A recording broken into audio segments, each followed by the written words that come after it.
안녕하세요. 꼭 잡아야 하는 정보 그립톡의 마스코트 김미정입니다. 저희가 지난 시간에 인카 그립톡으로 오행시 이벤트를 기획했었는데요. 정말 많은 분들이 참여를 해주셨습니다. 상위 3분에게는 저희가 치킨 쿠폰을 보내드리기로 했는데 뽑기가 너무너무 힘들었어요.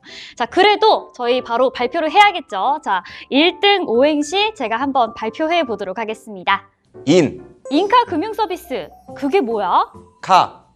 카드사야? 그게 아니라 그러니까 이거 말로 설명하자니 입만 아프네. 자, 이거 봐봐. 톡톡 튀는 아이디어로 고객에게 감동을 선사하는 종합금융상품 판매기업이라고.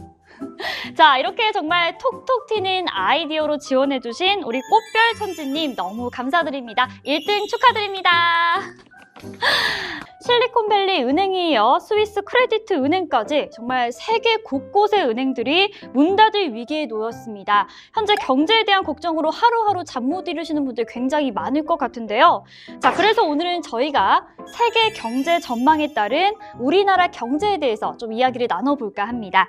자, 우리 그립톡에서 경제하면 항상 최고의 답을 주시는 전문가분 계시죠? 자, 경제 전문가 경제마스터 김영근 대표님 모셨습니다. 대표님 안녕하세요. 네, 안녕하세요. 네, 안녕하세요. 네, 오랜만에 또 뵙는데 잘 지내셨죠? 네, 잘 지내고 있습니다. 이렇게 오랜만에 보면 저희가 항상 좀 즐거운 주제로 이야기를 나눠야 하는데 오늘도 마음이 무겁네요. 오늘 대표님 인사 부탁드릴게요. 안녕하세요.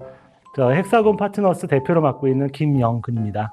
반갑습니다. 네, 오늘도 우리나라의 경제 문제에 대해서 좀 시원하게 답을 주셨으면 좋겠습니다. 자, 그리고 저희 그립톡에 빠지면 안 되는 마스코트가 있죠. 깔짝님 안녕하세요. 안녕하세요. 오늘도 많이 배워가도록 하겠습니다. 네, 정말 매일 뉴스만 봐도 경제가 심각하다라는 그런 체감이 드는데 저희가 실제로도 좀 느끼고 있는 부분이기도 해요. 오늘 질문들이 꽤 굉장히 많은데 대표님 좀 준비가 되셨죠? 네, 열심히 준비할 것 같습니다. 네, 좋습니다. 그럼 오늘 그립톡 본격적으로 시작해 볼까요?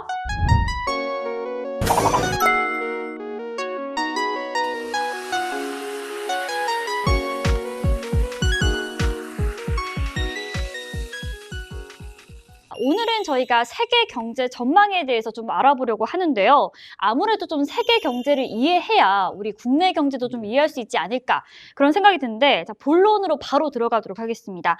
지금 전 세계 은행들이 하나둘씩 무너지고 있다라고 오프닝에서도 말씀을 저희가 드렸는데 왜 그런 건가요?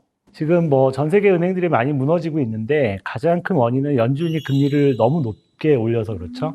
저 부동산, 코인, 주식, 채권 모든 자산이 다 버블이 생겼잖아요. 네. 그러다가 금리를 올리면서 이게 버블이 꺼지고 있는데 자산 가격이 꺼지다 보니까 이 충격이 결국 은행까지 가게 돼서 이제 은행들까지 무너지게 되는 상황까지 온 거죠. 사실 이렇게 은행이라고 하면 우리가 굉장히 좀 믿고 맡기는 나의 자산을 맡기는 굉장히 안전한 곳이다라고 인식이 되어 있는데 이렇게 은행까지 좀 무너진다고 하니까 국민들의 불안이 좀 이만저만 아닌 것 같습니다. 그럼 당연히 우리나라에도 영향을 어느 정도 미칠 수밖에 없겠죠? 네, 우리나라도 영향 많이 미치겠죠. 아무래도 미국의 경기가 이번 사건으로 인해서 연착륙이 아니라 경착륙으로 빠지게 된다면 우리나라는 수출 쪽에 영향을 많이 미치겠죠. 우리나라가 어차피 미국의 수출을 직접 하는 것도 있고 중국을 통해서 우회적으로 하는 것도 있지만 어쨌든 미국의 경기가 나빠지면 우리나라도 경기가 침체되는 동시에 근데 지금 벌써 수출이 안 좋잖아요, 현재. 안 좋은데 여기서 더 나빠질 수 있겠죠. 예. 자, 어찌됐든 코로나가 이제 끝났으니까 어느 정도 좀 끝이 보이니까 다시 경제가 좀 활성화될 것이다. 이런 기대감이 굉장히 컸는데 그런 예상과는 좀 다르게 경제가 지금 좋아지지 않는 모습인데 특히나 아까 말씀하신 것처럼 우리나라는 또 수출로 먹고 사는 나라잖아요. 그런데 이 수출 동향이 좀 예전 같지가 않다. 이런 얘기가 굉장히 많이 들려오고 있는데 이거 어찌된 일일까요? 우리나라 수출은 작년 하반기서부터 좀 나빠지기 시작했죠. 나빠지기 시작했는데 코로나 끝나고 좀 좋아질 거라고 생각을 했어요. 근데 갑자기 또 나빠진 이유가 가장 큰 거는 반도체 때문이에요. 우리나라는 수출 중에 반도체가 제일 크거든요.